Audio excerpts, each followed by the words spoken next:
بسم اللہ الرحمن الرحیم۔ السلام علیکم، ویلکم ٹو مائی چینل۔ ارشاد باری تعالیٰ ہے۔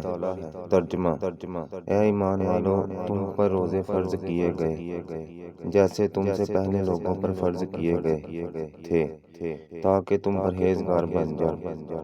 شریعت میں روزہ یہ ہے کہ صبح صادق سے لے کر غروب آفتاب تک روزے کی نیت سے کھانے پینے اور ہم بستری سے بچا جائے۔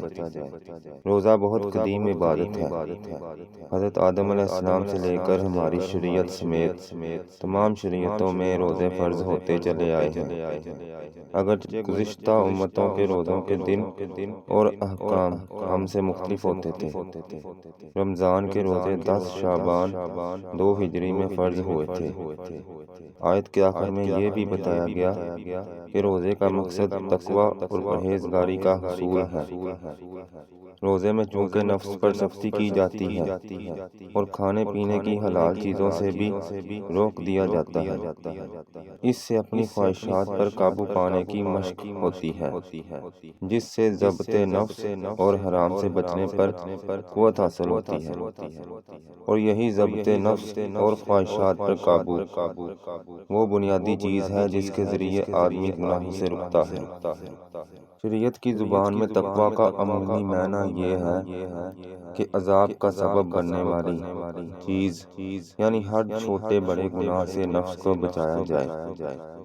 آداب کا خیال رکھے بغیر صرف بھوکا رہنے سے تقویٰ کی معمولی سی کیفیت حاصل ہوتی ہے، اور وہ بھی اس لیے کہ بھوک سے نفس کے تقاضے دب جاتے ہیں، جس سے خواہشات نفس میں کمی واقع ہوتی ہے۔ لیکن اگر روزوں کے مقصد اصلی کو کامل طریقے سے حاصل کرنا ہے تو روزہ کامل طریقے سے رکھنا ہوگا، اور کامل روزہ یہ ہے کہ روزے کے ظاہری آداب کے ساتھ اس کے باطنی آداب بھی پورے کیے جائیں۔ باطنی آداب کا بیان احادیث طیبہ میں بھی موجود ہے۔ چنانچہ نبی کریم صلی اللہ تعالیٰ علیہ وسلم نے فرمایا، بہت سے روزہ دار ایسے ہیں جنہیں اپنے روزوں سے بھوک و پیاس کے علاوہ کچھ حاصل نہیں ہوتا۔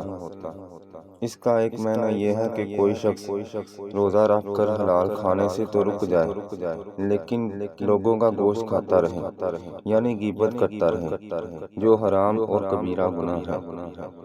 یہ بھی معنی ہے کہ حلال کھانے پینے جماع سے تو خود کو بچائے لیکن حرام دیکھنے، بولنے، سننے، کرنے اور کمانے سے نہ بچے۔ حرام دیکھنا یوں کہ فلمیں ڈرامے دیکھے یا بازار وغیرہ میں بدنگاہی کرے۔ حرام بولنا یوں کہ گالی دے، جھوٹ بولے، الزام تراشی کرے۔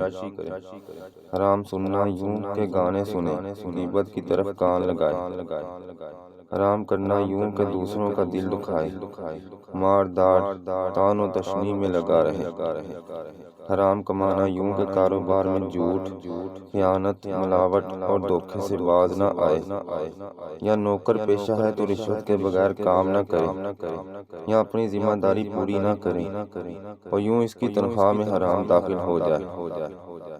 یہ سب وہ ہیں جنہیں روزے سے بھوک پیاس کے سوا کچھ حاصل نہیں ہوتا، اگرچہ فرض سے بری ذمہ ہو جاتے ہیں۔ ائمہ دین نے روزے کے جو باطنی آداب بیان کیے ہیں، اس کا اجمالی معنی یہ ہے کہ تمام اعضاء کا روزہ رکھا جائے، یعنی انہیں گناہوں اور فضول کاموں سے بچایا جائے۔